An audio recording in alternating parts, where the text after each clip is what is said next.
70 साल से इन्होंने क्या कहा है कि हमने कि गरीबी मिटाएंगे, गरीबी मिटाते मिटाते कांग्रेस पार्टी खुद मिट गई।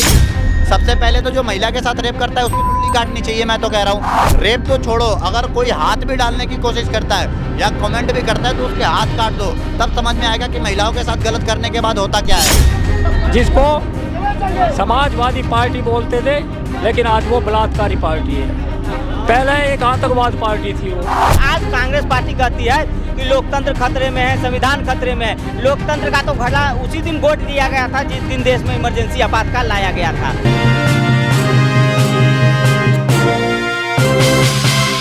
नमस्कार दर्शकों, आपने देखना शुरू कर दिया भैया जी गजब। देश में 3 दिन के अंदर 6 से ज़्यादा रेप के मामले सामने आ चुके हैं। अब एक बड़ा सवाल ये उठता है कि सरकार क्या कर रही है, सरकार को कोई इस पर सख्त कानून बनाना चाहिए कि नहीं। इसी पे चर्चा करने के लिए आज हम आम जनता के बीच मौजूद हैं और इनसे जानेंगे कि इनकी क्या राय है ऐसे किसी कानून पे। नमस्कार जी। नमस्कार भैया। जिस तरह से 3 दिन के अंदर पहले एक डॉक्टर को इंसाफ नहीं मिला, उससे ही पहले उत्तराखंड में, जिसके बाद बिहार में, ऐसे लगातार अयोध्या में, तो क्या सरकार को कोई कानून बनाना चाहिए? देखो, कोई भी सरकार हो, चाहे कांग्रेस सरकार हो चाहे कोई भी हो, 70 साल 62 साल लगभग कांग्रेस रही, 15 साल से भाजपा राज कर रही है। इस मामले में मैं भाजपा पे भी सवाल उठाऊंगा। भाजपा का वैसे तो मैं समर्थन करता हूं बाकी के कार्यों में, विकास कार्यों में, लेकिन महिला सुरक्षा की जहां तक बात आती है तो इस पे मैं सवाल उठाना चाहूँगा भाजपा पे भी, क्योंकि 15 साल से रह रही है, अभी तक कोई क्यों नहीं कानून आया एक फिक्स कानून कि अगर ये रेप करता है तो इसको इनकाउंटर ही किया जाएगा, इसके घर पे बुलडोजर चलाया जाएगा। जिस तरीके से बाबा योगी आदित्यनाथ इस पे एक्शन लेते हैं, क्यों नहीं कोई महिला सुरक्षा पे कोई नहीं कानून आता? क्यों नहीं? सबसे पहले तो जो महिला के साथ रेप करता है उसकी लुल्ली काटनी चाहिए। मैं तो कह रहा हूँ क्यों नहीं किया जाता है ऐसा कोई कानून? सबसे पहले स्ट्रिक्ट कानून लेके आओ देश में, तब यहाँ पे महिलाओं की सुरक्षा बढ़ेगी। और यहाँ तक कि रेप तो छोड़ो, अगर कोई हाथ भी डालने की कोशिश करता है या कमेंट भी करता है तो उसके हाथ काट दो, तब समझ में आएगा कि महिलाओं के साथ गलत करने के बाद होता क्या है। विपक्ष लगातार महिला सशक्तिकरण की बात करता है, पर जब उन्हीं के राज्यों में ऐसी चीज़ें हो जाती हैं, अभी 15 अगस्त में भी राहुल गांधी का बयान था कि मणिपुर मोदी जी होके आए, पर राहुल गांधी ऐसे तमाम नेता क्यों पश्चिम बंगाल पे चुप हैं? सर, विपक्ष की बात मत करो, क्योंकि विपक्ष दोगलापन की राजनीति करता है। सिर्फ विपक्ष को अभी मणिपुर पहुंचना हो, क्योंकि वहां भाजपा की सरकार है, तो फट से पहुंच जाएंगे राहुल गांधी। अभी पहुंचना हो यहाँ पे हाथरस के कांड में तो फटाक से पहुंच जाएंगे, क्योंकि भाजपा है वहाँ पे, और उनको भाजपा को हाईलाइट करके ट्रोल करना है। उनका काम ही क्या है? मोदी जी अगर योगी जी, देखो, इसलिए मैं कहता हूँ उनका सपोर्ट करता हूँ। अगर कहीं खड़े होते हैं ना तो वहाँ देश के विकास की बात करते हैं, या जहाँ खड़े होते हैं तहाँ भाजपा को ट्रोल करने में लग जाते हैं। अब ये बताइए, बांग्लादेश में जो हो रहा है हिंदुओं के साथ, किसने सवाल उठाया? चंद्रशेखर रावत। छोड़ो, राहुल गांधी तो है ही, मतलब क्या बोलूँ, अव्वल दर्जे का। जहाँ तक रही बात चंद्रशेखर रावत की, दलितों का मसीहा बनता है। मुझे तो नहीं लगता उसी जिस फॉर्च्यूनर में घूमता है वहाँ किसी दलित के बेटे को उसमें भी बिठा के घुमाया होगा आज तक, ठीक है। और 90% दलित रहते हैं बांग्लादेश में। कितना आवाज़ उठाया है? एक ट्वीट दिखा दो आप। उसके बाद कहीं भी अगर भाजपा के राज्यों में अगर कोई कांड हो जाता है, राहुल गांधी का ट्वीट, चंद्रशेखर रावत का ट्वीट तुरंत कि मोदी जी क्या कर रहे हैं, ट्रोलिंग की वीडियो आ जाती है, ठीक है। लेकिन अगर कहीं पे अगर इनके राज्य में कोई घटना हो जाए, या फिर इन्हीं के पार्षद की बेटी पे कितना ट्वीट किया राहुल गांधी ने, चाहे चंद्रशेखर रावत ने, चाहे ये समाजवादी पार्टी जो है, कितना ट्वीट किया मेरे को ये बताओ। तब इनके पिछवाड़े की जगह हाथ में बवासीर हो जाता है। नहीं, क्यों नहीं ट्वीट करते हैं ये? कभी नहीं करते। क्योंकि इनको दोगलापन की राजनीति करनी है, बस इनको बस अपना वोट बैंक बचाना है। यहाँ तक कि समर्थन करते हैं। अब अयोध्या की आपने बोला 6 रेप केस हुए, अयोध्या का ही कांड ले लो आप।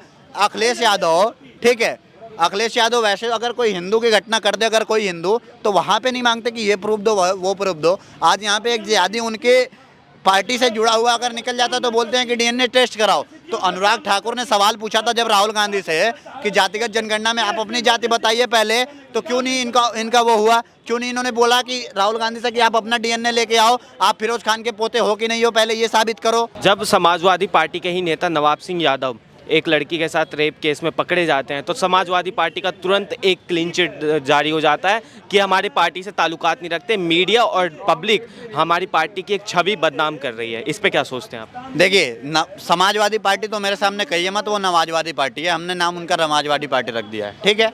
दूसरी बात, जहाँ तक रही अखिलेश यादव की पार्टी, कभी भी हमेशा वो रेपिस्टों का सपोर्ट करते आए हैं। क्यों? मुलायम सिंह का बयान था कि लड़कों से गलती हो जाती है। रेप करने के बाद आप किसी के घर की बहन बेटियों के साथ इज्जत के साथ खिलवाड़ कर रहे हैं, और उनके बाप का बयान आता है कि लड़कों से गलती हो जाती है। उसके बाद अयोध्या वाले कांड में एक्शन लेने की जगह आप कह रहे हो डीएनए टेस्ट कराओ सबसे पहले, उसका वेट करो। मतलब 12 साल की बच्ची, और सुनो यहाँ तक कि वहाँ के लोगों की जिहादियों की मानसिकता देखो, जो 12-12, 13-13 साल के बच्चे हैं। बच्चे की मैं वीडियो देखा, सोशल मीडिया पे वायरल हुई थी, ठीक है। वो बोल रहा है कि लड़की जो 12 साल की जिसके साथ रेप हुआ है, उसको कह रहा है कि उसकी माँ और वो बेटी दोनों ही कैरेक्टरलेस हैं। मतलब जो पीड़िता है उसके साथ उसकी माँ को भी, मतलब उसकी माँ के भी कैरेक्टर पे सवाल उठा दिया गया। मतलब कोई 12 साल की बच्ची कैरेक्टरलेस होगी क्या? एक महीने से जाके इनको शर्म नहीं आती इन दल्लों को कि मतलब 12 साल की बच्ची जाके रेप करवाएगी क्या बुढ़े से? गजब की बेइज्जती कर रहे हो यार, गजब की मतलब बकचोदी कर रहे हो हैं। और उसके बाद हमेशा रेप केस हो, या फिर आप अतीक अहमद देख लो कितना बड़ा गुंडा था, मुख्तार अंसारी कितना बड़ा गुंडा था, ठीक है। लोगों की अतिक्रमण की ज़मीनें छीनता था, जबरदस्ती छीन के उन पर कितने लोगों की ज़मीनों पे कब्जा किया था यार। यहाँ तक कि सरकारी ज़मीनों को भी हथियाया हुआ था। तो उसका क्या समाजवादी पार्टी सपोर्ट नहीं कर रही थी? जम के सपोर्ट कर रही थी। तो उनका तो काम है गुंडागर्दियों को सपोर्ट करना। आप दक्ष चौधरी के मामले से वाकिफ़ हैं? हाँ, वाकिफ़ है। जिस तरह दक्ष चौधरी की एक वीडियो आती है, वो वीडियो में रो रहे हैं, तो क्या भारत में उन्होंने कहा कि मेरी तरह कोई नहीं बनना चाहिए, कोई और युवा मेरे जैसा नहीं बनना आगे से, तो क्या इस बात से क्या आप समझते हैं, क्या बयां करना चाहिए? देखो, दक्ष चौधरी जी की बात जो है, क्यों ना बोले वो। एक बात बताओ, हिंदुत्व के लिए लड़ते हैं, गौ माता कहीं भी कटती है, उस बंदे को आप देख रहे हो कि उस बंदे ने अपने परिवार तक को त्याग दिया है गौ माता और हिंदू राष्ट्र सनातन को बचाने के लिए। उस लड़के को आज जेल में उठा के डाल दिया जाए क्या? वो भी बांग्लादेशी रोहिंग्यों को पीटने पे, मतलब उनको जेल में उठा के डाल दिया। कौन सा हिंदुत्व, चाहे बजरंग दल हो, चाहे हिंदू परिषद हो, चाहे आरएसएस हो, कौन उस लड़के के लिए खड़ा हो रहा है? बताइए आप मुझे। जब कोई खड़ा नहीं होगा तो वो क्यों नहीं बोलेगा? क्योंकि वो हमारे जो सनातनी भाई हैं उनको अपना भाई मानता है। वो नहीं चाहता कि अगर ऐसे मामले में कोई फंसे तो फिर उनके लिए कोई खड़ा ना हो। खड़ा होना चाहिए कि नहीं होना चाहिए? आप बताओ ना। चाहे कोई भी हिंदू परिषद हो या कोई भी हो, यहाँ तक कि कोई नहीं हो सकता तो हिंदू सनातनी भाई भी खड़े नहीं हो रहे उसके लिए खुल के। कुछ दो चार लोग हैं यहाँ के, जो हम लोग हैं, 2-4 स्वतंत्र भारद्वाज को भी देखो जेल में डाल दिया बंदे को, ठीक है। तो जो राष्ट्रवाद के लिए काम कर रहा है उसको उठा के जेल में डाल रहे हैं, तो क्यों ना बोले दक्ष भाई? मेरे को तो खुद दुख हो रहा है सर कि उसके सपोर्ट में कोई नहीं खड़ा हो रहा। यहाँ तक कि उसकी वीडियो बना के ये डाल दी गई है दक्ष चौधरी की कि उन्होंने बांग्लादेशियों को नहीं, उन पे एलिगेशन लगाया गया है कि हिंदुओं को मारा गया है। ठीक है सर, लेकिन उनकी बयान आया है पुलिस की तरफ से, गाजियाबाद पुलिस का कहना है कि वो यूपी के शाहजहाँपुर के रहने वाले मुसलमान थे। अब देखो, मैंने वीडियो देखी है कि हिंदू थे, तो मतलब किस तरीके की क्या है? पुलिस वाले कह रहे हैं मुसलमान है, सोशल मीडिया पे मैंने वीडियो देखी, वो कह रहे हैं कि वहाँ के हिंदुओं को ही पीट दिया। तो मतलब ये प्रोपोगेंडा है सिर्फ फंसाने को दक्ष चौधरी का, ठीक है। ये कुछ नहीं है, सिर्फ प्रोपोगेंडा है दक्ष चौधरी को फंसाने का। वी सपोर्ट दक्ष चौधरी। मैं उनके साथ हमेशा खड़ा हूँ, हरदम से खड़ा हूँ। जब भी उनको मेरी ज़रूरत पड़ेगी मैं उनके साथ खड़ा रहूँगा। और सबको रहना चाहिए, जितने भी सनातन को मानते हैं। सेकुलरों से तो मेरे पहले से ही उम्मीद नहीं है, ठीक है, लेकिन जो सनातन को मानते हैं, जो सनातन के साथ हमेशा खड़े होते हैं, उनको स्वतंत्र भाई और स्वतंत्र भाई, स्पाइडर भाई, पिंकी चौधरी और दक्ष भाई के साथ हमेशा खड़ा होना चाहिए। देश में 3 दिन के अंदर 6 से ज़्यादा रेप केस हो गए हैं। मासूम लड़कियों के साथ डॉक्टर जिन्हें भगवान का रूप माना जाता है उनके साथ रेप हो जाता है, फिर तुरंत उत्तराखंड में हो जाता है, अयोध्या से न्यूज़ आती है, बिहार से न्यूज़ आती है। तो क्या सरकार को इस पर कोई सख्त नियम बनाने चाहिए? सख्त नियम भी सरकार को भी बढ़ाने चाहिए, और बनाए भी हैं, अभी कानून भी आए हैं 3, तो सख्त कानून है, ऐसी बात नहीं। लेकिन अभी कुछ लोगों के दिमाग में वो वहशियतपन भरा हुआ है, जो कि कांग्रेस काल में उनको पूरा पावरफुल टाइम दिया जाता था, उनको पावरफुल तरीके से रखा जाता था। किन्हें?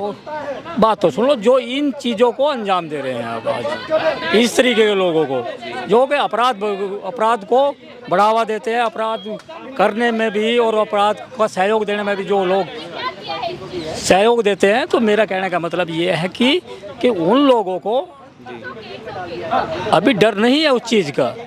अब फिर दूसरी बात एक चीज़ कहूँगा मैं, सारी चीज़ें सरकार के ऊपर भी छोड़ना ये भी अच्छा है, गलत है, ये भी अच्छा ही नहीं है। क्या सरकार काबिल ही नहीं है इन चीज़ों को? बात सुनिए एक मिनट, सरकार काबिल है। अगर अयोध्या में गैंग रेप होता है तो उसके अपराधी को पकड़ती है, बुलडोजर चलाती है, जेल डाल देती है, सरकार का काम खत्म होता है, कोर्ट शुरू हो जाती है, दूसरी सरकार चालू हो जाती है। सरकार अपना काम करिया, लेकिन पब्लिक संतुष्ट नहीं। दूसरी जगह फिर गैंग रेप होता है, फिर बलात्कार होता है, फिर वही काम होता है, पुलिस उठाती है, जेल भेजाती है, बुलडोजर चलाती है, लेकिन पब्लिक फिर भी खुश नहीं होती, संतुष्ट नहीं होती कि उसको उसके किए का अपराध का सजा नहीं मिल पाई, इसलिए पब्लिक खुश नहीं है, खुश नहीं होती। तो उसका कारण केवल इतना यही नहीं कि सरकार का है दोष, वो पब्लिक पे भी जाता है थोड़ा। पब्लिक की भी जिम्मेदारी होती है कि अपनी सुरक्षा खुद करो। सरकार को अगर कॉल कर रहे हैं तो पहले ठीक करो उसको, बाद में सरकार को दो। अगर पब्लिक संतुष्ट नहीं हो रही है, पहले मोहित खान जैसे को वहीं ठोक ठाक दो, बाद में सरकार को दो। पब्लिक ने खत्म किया कहानी। एक मिनट, पब्लिक ने खत्म की कहानी। अगर सरकार से संतुष्ट नहीं है पब्लिक तो फिर दूसरी बात, जिस तरीके की आज बातें चली हुई है, अभी मैं भी यहीं रहता हूँ देश के अंदर ही। अभी पिछले 10 सालों से देखता आ रहा हूँ, 10 साढ़े 10 सालों से अपराध बिल्कुल जीरो की तरफ थे। सुन रहे मेरी बात? उत्तर प्रदेश की बात कर रहा हूँ, उत्तर प्रदेश का रहने वाला हूँ मैं, मेरठ का। रविंद्र आर्य नाम है मेरा। तो मैं ये कह रहा हूँ कि उत्तर प्रदेश की में जीरो की तरफ अपराध थे, लेकिन वहाँ 42 कैंडिडेट विपक्ष के आने के बावजूद कैसे रोज गैंग रेप होने लगे, रोज कैसे दंगे होने लगे, रोज कैसे बदमाश बाहर आ गए भाई। तो कारण क्या है ये? क्योंकि एक आपराधिक पार्टी, बलात्कारी पार्टी वहाँ मजबूत रूप में खड़ी हो गई आके, जो कि अब से पहले जिसको समाजवादी पार्टी बोलते थे, लेकिन आज वो बलात्कारी पार्टी है। पहले एक आतंकवाद पार्टी थी, वो नाम समाजवादी पार्टी। तो मैं ये कहना चाहूँगा कि ऐसे लोगों को या तो सावधान रहो, और सावधान नहीं रह सकते उनको सपोर्ट करने की चीज़। अगर आदमी की लालसा है, हम उसको ही सपोर्ट करेंगे जो हमें अब से पहले अपराध का शिकार बनाते आए, अपने हवस का शिकार बनाते आए हमारे बच्चों को, बहनों को, माताओं को, और हमारी प्रॉपर्टी को छीनना, लूटना, सारे काम करने का काम उनके गुंडे और उनके माफिया लोग करते आए। तो भैया अगर हम उनको चुनेंगे तो उनको झेलना पड़ेगा। तो मेरा कहने का बिल्कुल साफ तात्पर्य है कि एक तरफ बाबा योगी आदित्यनाथ जी है, दूसरी तरफ दूसरी आतंकवाद पार्टी, बलात्कारी पार्टी अखिलेश यादव की है, जो कि आज अच्छे बहुमत में है। सुनना मेरी बात, फुल बहुमत में तो है नहीं, लेकिन अच्छे बहुमत में है। तो मैं ये कहना चाहूँगा कि भैया ये जनता को सोचना है कि आपको चुनना कौन है। अगर अपने बच्चों की, अपने परिवार की, अपने रिश्तेदार की सुरक्षा चाहते हैं तो बाबा योगी आदित्यनाथ का दरवाज़ा खुला हुआ है। अगर ऐसे ही रोज बलात्कार चाहते हो, रोज लूटमार चाहते हो, तो दूसरा दरवाज़ा अखिलेश यादव का खुला हुआ है। इमरजेंसी मूवी आई है, उस पे इतना बवाल क्यों मच गया? हाँ, इमरजेंसी का ट्रेलर आया है ना, देखिए बवाल तो मचेगी ही। अगर आपके कुकर्म जनता के पास जाएगा, जनता जब देखेगी, जनता जाग जाएगी। देश की जनता को जिस तरह से 70 साल तक बेवकूफ़ बनाया गया, अंधेरे में रखा गया, आज जब इमरजेंसी मूवी आ रही है, उसका ट्रेलर आया है, कल को मूवी आएगा, लोग देखेंगे कि कैसे इमरजेंसी के दौरान आपने देश में आपातकाल लाया, पूरे देश में तानाशाह लाया। आज जो लोग कहते हैं कि मोदी जी तानाशाह है, तानाशाह का असली मतलब लोग समझेंगे इमरजेंसी मूवी देखने के बाद, जब देश की जनता को जेल में बंद कर दिया था, तमाम देश को जेल बना दिया गया था, लालच, रेडियो का लालच दे दे के नसबंदी कराया गया था, तमाम विपक्ष को जिसने आवाज़ उठाई इमरजेंसी के खिलाफ, तमाम लोगों को जेल में बंद कर दिया गया था। तो ये तानाशाह देश की जनता देखेगी, देश की जनता जागेगी, तब कांग्रेस का विकास मालूम पड़ेगा कि पिछले 70 साल में कांग्रेस ने क्या किया है। आज इमरजेंसी का ट्रेलर आने में आपको इतना दिक्कत हो गया, जब मूवी आएगा, जब देश की जनता देखेगी, देश की जनता आपसे सवाल पूछेगी, तब आप क्या जवाब दोगे? जब आप आज जाते हो 8500 स्कीम की लालच लेके आगे से आप जाओगे कोई ऐसे झूठे लालच लेके, तब देश की जनता आपसे पूछेगी। सुप्रीम कोर्ट में याचिका दाखिल की गई थी, खटाखट मान लीजिए आपका गाड़ी का नंबर 8500 आ जाता तो खटाखट लिख सकते हैं, टेंशन मत लीजिएगा, पूरा दुनिया समझ गई है। ये बताइए भाजपा वालों ने जो आर्टिकल है हमारा संविधान का, उसके हिसाब से तो इनका इलेक्शन इनवैलिड कर देना चाहिए। तो ये तो प्रूफ उठा के ले जाके कोर्ट में जमा करके इनकी 99 सीटें उसको इनवैलिड घोषित कीजिए। यहाँ तो भाजपा वाले कहते भैया जो हो गया खत्म करो, हमें इंक्वायरी ही नहीं करानी। भैया ये कौन सा तमाशा, जरा भाजपा वाले मुझे बता दें। भाजपा कहीं ना कहीं इस पे भूल चूक रही है कि 8500 का जो स्कीम चला, नीचे में जो ये संयंत्र चला कि संविधान खतरे में बदल देंगे, लोकतंत्र खतरे में है, तो कहीं ना कहीं भाजपा पूरे तरीके से एक तरह से 400 का जो मोदी जी ने दिया, उसमें भाजपा अपने आप को समझ रही थी कि इस बार 400 आने वाला है। सवाल क्या है भैया, जब इन्होंने गारंटी कार्ड इशू दिया, इन्होंने वोटर को इन्फ्लुएंस किया, ठीक है, लिखित गारंटी कार्ड दिया है, उसके ऊपर इनकी सारे सीटें डिसमेंटल की जा सकती है। बीजेपी की गवर्नमेंट आज सत्ता में क्यों नहीं कोर्ट जा रही है, ताकि आइंदा इलेक्शन में लोग इस तरीके की गलती ना करें। भाजपा तो कह रही है हमने जांच ही नहीं करानी, हमसे खटाखट स्कीम पे आप कहना चाह रहे हैं ना? खटाखट स्कीम पे मैं बोल रहा हूँ। उन्होंने गारंटी कार्ड कराया है, उन्होंने ये नहीं कहता कि हम इलेक्शन जीतेंगे तो देंगे, उन्होंने बोला आप हमको वोट दीजिए, आपके खाते में 8500 आएंगे, बस बात खत्म। इन्होंने हारने की कोई बात ही नहीं, जीतने हारने की कोई बात नहीं है, और ना उनकी फंडामेंटल में, तो उसको बीजेपी क्यों नहीं उठा रही है? भाजपा गलती की है और गलती करती जा रही है। भाजपा अगर इसके खिलाफ नहीं जा रही है तो भाजपा जो है कि कहीं ना कहीं अपने आप को कमजोर महसूस करेगी, कमजोर साबित होगा। रही मुद्दा ये तो है इमरजेंसी का, तो इमरजेंसी जो है आने वाले जो युवा पीढ़ी है उसको देखना चाहिए, आने वाले हर एक परिवार को दिखाना चाहिए कि इमरजेंसी के दौरान कैसे जो है कि अत्याचार देश की जनता पे थोपा गया था, कैसे देश की जनता का लोकतंत्र की हत्या। आज कांग्रेस पार्टी कहती है कि लोकतंत्र खतरे में है, संविधान खतरे में है। लोकतंत्र का तो घड़ा उसी दिन गोट दिया गया था जिस दिन देश में इमरजेंसी आपातकाल लाया गया था। तो इससे क्या होगा, देश की जनता समझेगी, जागरूक होगी कि कौन हमारा रक्षक है और कौन भक्षक है, किसके नेतृत्व में देश विकास करेगा। पिछले 70 साल से इन्होंने क्या कहा है कि हमने गरीबी मिटाएंगे, गरीबी मिटाते मिटाते कांग्रेस पार्टी खुद मिट गई।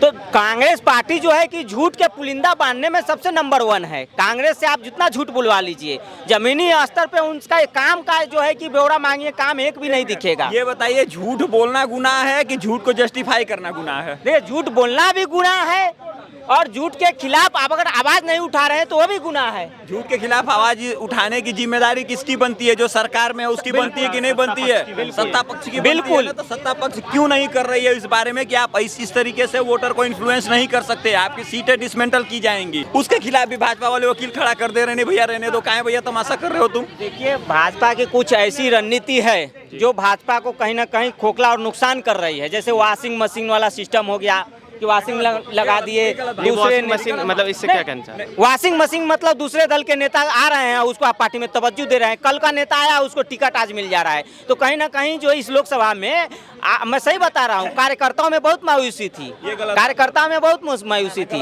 आप भाजपा ने देखिए ये जो भाजपा के ऊपर वॉशिंग मशीन का आरोप लगाया जाता है, क्या करे, परेशानी है कि हमारे देश में वही बोला ना कि आपकी पैदाइश ही परवरिश ही गलत हुई है, तो इसमें दोष इसका। ये बताइए भाजपा के जितने लीडर हैं इन्होंने आरोप लगाया, भैया ऐसा है। एक बारी आरोप लगाया था सोनिया गांधी के ऊपर सुब्रमण्यम स्वामी ने, ठीक है। आज दोनों माँ बेटा बेल पे घूम रहे हैं कि नहीं घूम रहे हैं, ठीक है। भैया हेमंता बिश्व शर्मा कांग्रेस से आए हैं, एक बारी कांग्रेस वाले भी उनके खिलाफ फाइल खोल के कह दे भैया ये करप्शन हुआ था, इनका जांच कर लेते हैं। भैया भारत का सबसे मशहूर घोटाला हुआ है जिसके बारे में लोग रोज बात करते हैं, उसका नाम है व्यापम घोटाला मध्य प्रदेश का, ठीक है। 18 महीने कमलनाथ जी की सरकार रही है, एक सिपाही भी नहीं गया शिवराज सिंह चौहान के वहाँ, ना उनके मंत्री वहाँ के भैया देख लो घोटाला हुआ था। अच्छा आगे आइए, सीएम बम्बई के ऊपर कर्नाटका में आरोप लगाया, भैया इससे करप्ट तो कोई लीडर ही नहीं है, वहाँ भी आज तक कोई लीडर नहीं गया। आज तक लीडर नेता तो छोड़िए यार, आरोप लगाना तो बड़ी दूर की बात है, पुलिस वाला तो बहुत दूर की बात। इस बार सत्ता में बैठने के बाद आरोप भी नहीं लगाया कि भैया कोई गया है। अभी आंध्र प्रदेश के जगनमोहन रेड्डी थे शायद मुख्यमंत्री, उन्होंने तो चंद्रबाबू नायडू को ना सीबीआई बुलाई, ना ईडी बुलाई, ना कुछ बुलाई, खाली पुलिस वालों को बुला के 45 दिन तक बंद रखा था कि नहीं रखा था? उस टाइम कहाँ चला गया था भैया केंद्र सरकार की? ये देखिए करना कुछ नहीं होता, हमारी पब्लिक ऐसे, भाजपा के प्रवक्ता भी ऐसे होते हैं, उनको पता नहीं होता क्या बोलना है, बोलना कुछ भी बोलना है। तो ये वॉशिंग मशीन वाली थ्योरी जो है ये प्योर बकवास की गई है। ये अपोजिशन का फेंका हुआ जाल है, जिसमें ऐसे क्या बोलते हैं उसको, अंधभक्त लोग फिर उसी में फंस जाते हैं। अच्छा। मैंने आपको उदाहरण दिया, किसी को ऐतराज हो तो जाके चेक कर ले।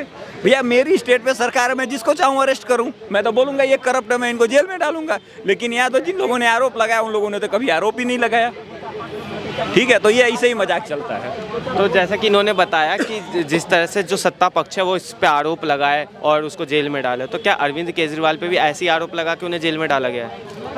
नहीं, उनके तो सबूत है, पक्का सबूत है, तभी तो ईडी ने लगातार पार्टी की तरफ से कहा जा रहा है कि सबूत कोर्ट में पेश करो, सबूत कोर्ट में पेश करो।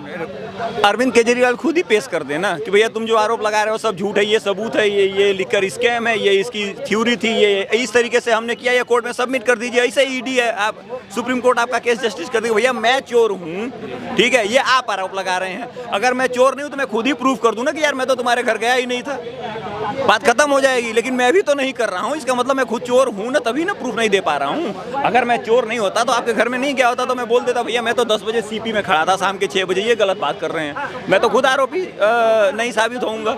लेकिन ऐसा कुछ नहीं है, केजरीवाल की गलती है, इसीलिए वो जेल में है। देख सकते हैं हमने यहाँ पे तमाम जनता से जो तमाम मुद्दे हैं इन पे चर्चा की। इमरजेंसी मूवी पे जिस तरह से एकदम बवाल मच चुका है, इमरजेंसी मूवी को लेकर जनता से बात की कि ऐसी मूवीज़ को बनना चाहिए, देश में नहीं बनना चाहिए। इमरजेंसी मूवी पे इतने बवाल का असली कारण क्या था ये जाना हमने। इसके अलावा जिस तरह रेप केसेस लगातार चल रहे हैं भारत देश में, इस पे क्या कोई सख्त कानून बनना चाहिए कि नहीं बनना चाहिए, क्या लोगों की रेपिस्ट जो होते हैं उनकी मानसिकता क्या है। कुछ लोगों ने इसको धर्म से भी रिलेट कर दिया, पर मैं आपको बता दूं कि कोई भी रेपिस्ट कोई धर्म का नहीं होता, ये सारी एक मानसिकता होती है इंसान की। अब इस पे आपका कोई कमेंट और इसके पे आप अपनी कोई राय देना चाहें तो हमें कमेंट बॉक्स में जरूर बताइए। और ऐसी तमाम खबरों के लिए देखता रहिए भैया जी गजब। मैं जितेश मिश्रा, कैमरा पर्सन प्रदीप झा के साथ, धन्यवाद।